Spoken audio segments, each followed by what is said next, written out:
अतुल कुमार भट्ट आपके साथ मौजूद हूँ।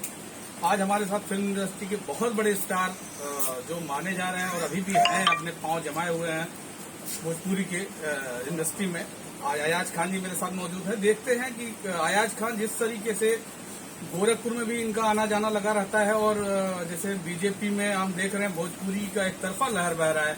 भोजपुरी के काफी स्टार बीजेपी में शामिल हो रहे हैं और बीजेपी लाइक कर रही है। तो मैं अयाज खान जी आज हमारे साथ है, कुछ राजनीति के बारे में इनसे बात करते हैं। साहब, स्वागत है आपका। थैंक यू सो मच आप सभी दर्शकों का।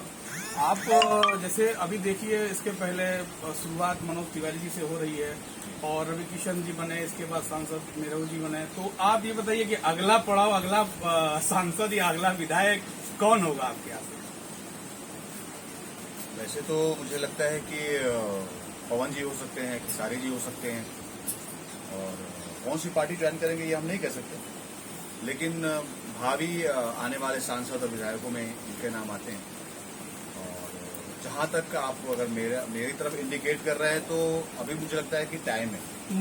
मैं चर्चाएं काफी, मैंने अभी नीरव जी का इंटरव्यू का कई लोगों का किया मैंने, मुझे चर्चाएं आपकी ज्यादा चल रही है, इसलिए मुझे आज यहाँ तक आना पड़ा। अब देखिए, अगर टिकट मिलता है तो नो डाउट मैं लड़ूंगा, ऐसा नहीं है। बीजेपी पार्टी आपके लिए कैसी रहेगी? देखिए, मेरे लिए कोई भी पार्टी नहीं है। पार्टी मेरे लिए वो है जो मेरी देश की सेवा करती हो। मैं ये नहीं कि इस पार्टी को देख के जाऊंगा, ये पार्टी, वो पार्टी मेरे लिए अच्छी है जो हमारे देश की सेवा करे, हमारे देश की आवाम, हमारे देश के नागरिकों की जो है रक्षा करे, गांव समाज का विकास करे, वो पार्टी अच्छी है। हम ये सोच के चले कि ये पार्टी व्यक्तिगत रूप के लिए मैं पार्टी कोई ज्वाइन नहीं करूंगा। और नो डाउट अगर बीजेपी की है, अगर बीजेपी मुझे टिकट देती है और इससे मैं अच्छा काम कर रही है तो नो डाउट मैं उनके साथ हूँ। अभी मैं दिनेश जी का प्रचार भी किया। नहीं, उसमें देखा जा रहा है कि इसके पहले मैं देखा कि आपके जो मनोज तिवारी जी हैं, सपा से शुरुआत करते हैं और इसी गोरखपुर से चुनाव लड़े थे। मैं भी उस समय भी इनके खबर को कवरेज किया था, इनके इंटरव्यू को कवरेज किया था। गोलघर में केदार सिंह के हाथे पे उनका एक कार्यालय बना हुआ था, मैं वहां से कवरेज किया था उनको। और वो सपा को लेके इतना ज्यादा वो थे कि सपा के बारे में बहुत कुछ बोलते थे और आज बीजेपी के सांसद हैं और प्रदेश अध्यक्ष भी थे बीजेपी के। हाँ, बात तो बिल्कुल सही है कि जो है अभी मनोज जी पहले सपा में आए, फिर जो है बीजेपी में चले गए। तो अगर ये बात मैं व्यक्तिगत रूप से सोचता भी हूँ कि एक रूल बनना चाहिए, क्योंकि जो हम नेता को चुनते हैं, किसी भी ना, कोई प्रधान हो तो प्रधान तो कोई पार्टी से नहीं होता, लेकिन हम किसी सांसद या विधायक को चुनते हैं तो हम कुछ सोच के चुनते हैं। और वो किसी भी पार्टी का हो, हम जो चुनते हैं, चुनने के बाद पता चलता है कि वो सांसद दूसरे पार्टी में चले गए, कुछ तो मतलब कार्यकाल के दौरान ही छोड़ दिए। तो मुझे ऐसा लगता है उसमें एक रूल बनना चाहिए कि आप जिस पार्टी को ज्वाइन करते हैं, तो मेरे समझ से तो ऐसा होना चाहिए कि आपको पूरा मतलब लाइफ टाइम, एक तो कम से कम ये बनना चाहिए तो लाइफ टाइम आप उस पार्टी को नहीं छोड़ सकते। तो फिर क्या होगा, आप बड़े पार्टी को बड़ा सोच समझ के ज्वाइन करोगे कि भाई किस पार्टी को मैं ज्वाइन करूँ। या तो फिर आप इतने सक्षम रहो कि आप निर्दल खड़े हो। मैं निर्दल खड़ा रहूंगा तो मैं जो अच्छा रहेगा मैं उधर चला जाऊंगा।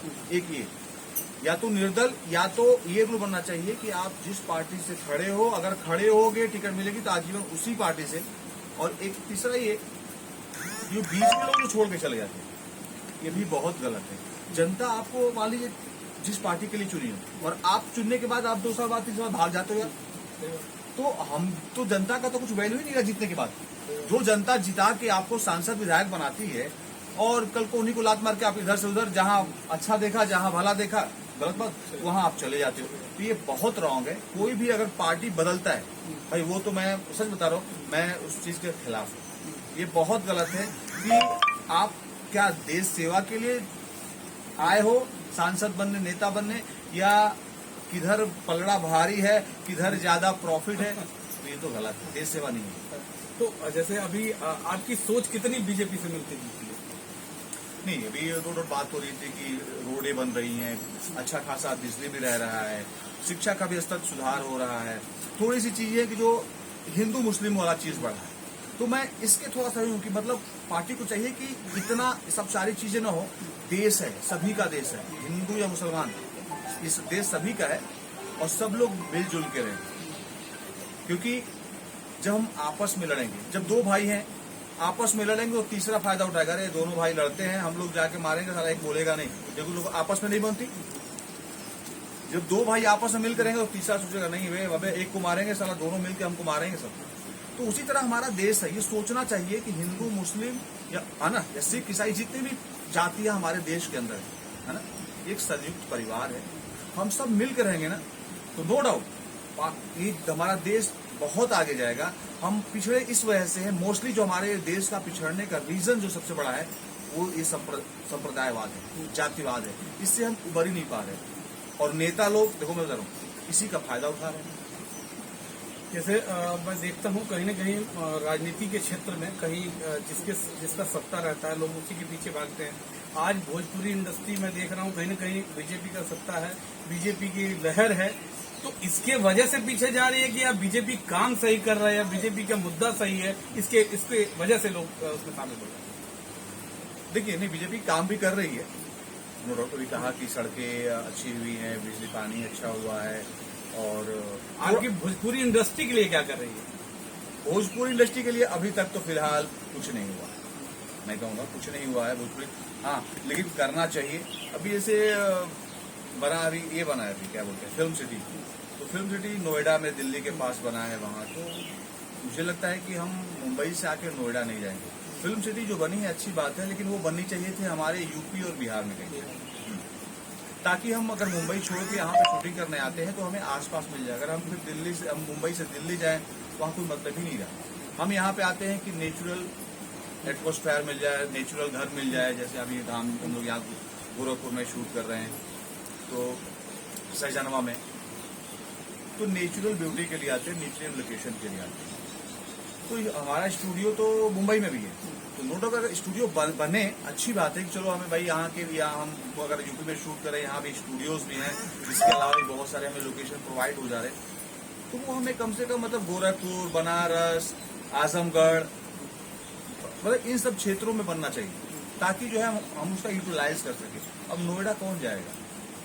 जैसे एक चीज और मैं पूछना चाहूंगा, आप तो बहुत संघर्ष करके इस मुकाम तक पहुंचे हैं, इस स्टार के उस पर पांव जमाए हुए हैं, और हम नो डाउट जितने भोजपुरी के स्टार हैं हमारे बीच में, वो सब लोग कहीं न कहीं बहुत संघर्ष किए हुए हैं और उस संघर्ष को पाने के बाद एक मुकाम पाए हुए हैं। लेकिन आज जिस तरीके से सांसद और विधायक बन रहे हैं और जिस तरीके से लोग क्या वो कार्य उस शैली पे कर रहे हैं, जिस तरीके से जिस संघर्ष से वो फिल्मी दुनिया में करते थे, क्या समाज सेवा के क्षेत्र में? जी जी। देखिए अभी मनोज जी दिल्ली में है और रवि जी गोरखपुर में, तो मैं तो रहता है मुंबई में अपने काम के लिए, एक्टिंग जो मेरा प्रोफेशन है, और मेरा होम टाउन गाजीपुर है। ये तो गोरखपुर के ही लोग बता पाएंगे और मुंबई के लोग बता पाएंगे कि रवि जी गोरखपुर में और मनोज जी दिल्ली में कैसा काम करते। सच वास्तविकता बोले तो, क्योंकि हम 10 लोगों से, 2 लोगों से ऐसा सुनने में आता कि अच्छा किया, 2 लोगों से सुनने में आता नहीं यार कुछ काम नहीं कर रहे हो, तो ऐसी मतलब बातें हम लोगों को सुनने को मिलेगा। जेन्युइन इस सवाल का जवाब दिल्ली वासी और गोरखपुर वासी ने। गोरखपुर वासियों से भी मैं बात किया था तो उन्होंने कहा कि अगर बड़े स्टार को लेकर हमारे यहाँ सांसद बना देंगे तो वो मुलाकात कहाँ करेगा, वो फिल्मों से फुर्सत पाएगा तब तो मुलाकात करेगा, वहाँ लोगों को मिलने का समय लगा, लाइन लगा रहता है और सांसद जी पता चले कहीं फ्लाइट पकड़ के बाहर निकल गए। हाँ, ये बात तो सत्यता है। अगर कोई एक्टर अगर जो है सांसद या विधायक बनता है तो मैं ये कहना चाहूंगा कि एक काम को तो आपको, अगर हम सांसद बनते हैं तो फिर फिल्मों की तरफ से अपना ध्यान जो है हटाना पड़ेगा, ना के बराबर रखना पड़ेगा, क्योंकि हमें जनता ने चुना है अपने समाज, अपने क्षेत्र, अपने जो डिस्ट्रिक्ट का विकास के लिए, तो नो डाउट फिल्मों की तरफ तो ध्यान देना पड़ेगा। दर्शकों का एक रहता है प्रश्न की जो है, अभी जैसे हम लोग दिनेश जी के लिए भी आजमगढ़ प्रचार कर रहे थे, तो बहुत सारे ऐसे लोग बोलते हैं अरे दिनेश जी जीत जाएंगे तो मिल कहाँ पाएंगे, वो तो मुंबई रहेंगे, वो तो यहाँ पे शूटिंग करेंगे। तो मैंने कहा कि नहीं, दिनेश जी उन सब में अलग है, हर व्यक्ति अलग होता है, हर व्यक्ति को एक ही तराजू से नहीं तोलते। तो दिनेश जी में मैंने कहा कि वो बहुत जमीनी आदमी है, हम लोग नहीं सर, मैं वही जमीनी की बात कर रहा हूँ कि अपने संघर्ष को वो भूल जाते हैं कि मैं किस तरीके से संघर्ष करके आज फिल्म इंडस्ट्री में पहुंचा हूँ, किस तरह से मैं संघर्ष किया हूँ, और जब मुझे पद मिल गया तो मैं लोगों, जो मेरे लोग हैं, मेरे क्षेत्र के लोग हैं, मैं उनके कष्ट को भूल जाता हूँ। हाँ, तो क्षेत्र तो बड़ा होता है, सबका कष्ट तो पहुंच कोई भी, अगर मैं भी सांसद या विधायक बन जाऊं तो घर घर तो नहीं पहुंच पाता, लेकिन जो करने वाला व्यक्ति है वो करेगा। और नो डाउट इसमें मैं कहता हूं कि जहां तक दिनेश जी की बात है, दिनेश जी मुझे लगता है कि बेहतर करेंगे। और देखिए, जो दिनेश जी के प्रतिनिधि हैं उन पे भी डिपेंड करता है। मैं अगर अच्छा हूं तो मेरे, है ना, मैं कोशिश यही चाहता हूं कि भाई मेरे जो अंडर में है, जो अपने अपने जो क्षेत्र है, जो अपने अपने एरियाज हैं, उसमें तो दिनेश जी हर गली मोहल्ले तो घूमेंगे नहीं, तो उनके जो क्षेत्रीय लोग हैं, क्षेत्रीय पदाधिकारी हैं, उन पे भी डिपेंड करता है कि वो कितने जेन्युइन है, उन पे भी डिपेंड करता है। जैसे अभी देखिए प्रदेश के मुख्यमंत्री योगी आदित्यनाथ जी हैं, जबकि बहुत बिजी शेड्यूल है उनका हर चीज में, लेकिन जनता दरबार लगा के अगर 100 लोगों का भी कष्ट सुनते हैं तो उस पर प्रभाव पड़ता है। आप रवि किशन जी को देख लीजिए, वो कब आते हैं। मैं अभी कल एनएक्सी भवन के पास था, सर्किट हाउस के पास, मैं आए हुए थे सचिव साहब से, मैं मुलाकात करने के बाद पता चला कि सांसद जी आके एनएक्सी भवन में सोए हुए हैं। तो क्या बताइए, सांसद जी का घर नौका बिहार में है और सांसद जी एनएक्सी भवन में सोए हुए हैं, इसका कैसे जनता कैसे पता कर पाएगी कि सांसद जी हैं कहाँ? जी बिल्कुल, बात तो सही है, लेकिन इसमें जो है वही मैं कहना चाहूंगा, तो इसमें जो है किसको दोषी आप मानते हैं? तो दोषी तो मैं आपसे पूछना चाह रहा हूँ कि अगर बीजेपी आप पे कहती है कि मेरे आप कैंडिडेट अगला हो, जहां से भी टिकट देती है, तो क्या आप उस तरह से करेंगे या अपना कुछ रूल रेगुलेशन चेंज करेंगे, या कुछ आप अपने बारे में बताइए। नहीं, मैं वही कहना चाह रहा हूँ कि देखिए, हर आदमी को एक ही तराजू से नहीं जब्त हो सकते। मैं बड़ा जुबान वाला आदमी, मैं जो कहता हूँ वही करता हूँ। अभी जैसे मैं यहाँ पे शूटिंग कर रहा था, मैं दिन भर यहाँ पे शूटिंग किया और होटल गया, नहाया, फिर मैं निकल गया कुशीनगर, वहाँ होल नाइट शूट किया, मॉर्निंग 6 बजे आया। मुझे लगता है कि मुश्किल से 3 से 4 घंटा सोया, मुश्किल से। उसके बाद फिर फटाफट आपको जो कि टाइम भी दिया था, है ना, फिर इन्होंने कॉल टाइम दे दिया कि नहीं आपको जल्दी आना, फिर भाग के भी मैं आया। तो कहने का मतलब, जो आदमी, वो क्या होता है ना, हमारे सिस्टम में जैसे कैसे कंप्यूटर सेट होता है, जो आदमी जेन्युइन होता है ना, जो आदमी सच्चा होता है और काम करने वाला होता है, वो किसी भी क्षेत्र में जाए वो उसी तरह काम करेगा।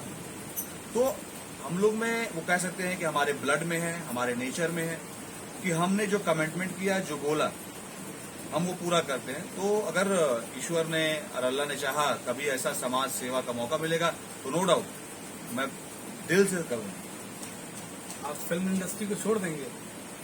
हाँ, जाहिर सी बात है, अगर मैं पॉलिटिशियन बना तो फिल्म लाइन को बिल्कुल त्याग दूंगा। ये बहुत बड़ी बात आपने कहा है, क्योंकि इस तरीके से मैं देख रहा हूँ। अभी नीरव जी से भी बात हुई तो उन्होंने कहा मेरी शूटिंग हो चुकी है, इतने फिल्म में करके आया हूँ, आगे फिल्म करूंगा।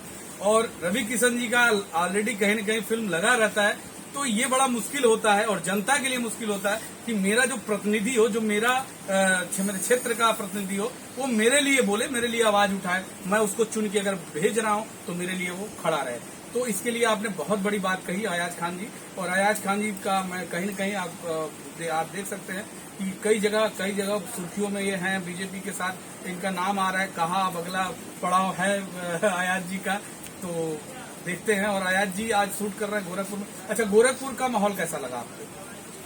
क्योंकि भी एयरपोर्ट से आया, फिर दिनेश भाई के साथ मुलाकात हुआ, थोड़ा अभी आप लोग जो चैनल वाले आप लोग थे, भाई लोग, सब लोग के साथ जो है तो प्रेस वार्ता हुआ। उसके बाद में फिर डायरेक्ट लोकेशन पे आ गया। तो गोरखपुर घूमने का या रहने का टाइम ही नहीं मिला। और यहाँ से जैसे ही आज रात में शूटिंग खत्म होगा, फिर सुबह मैं कुशीनगर निकल जाऊंगा।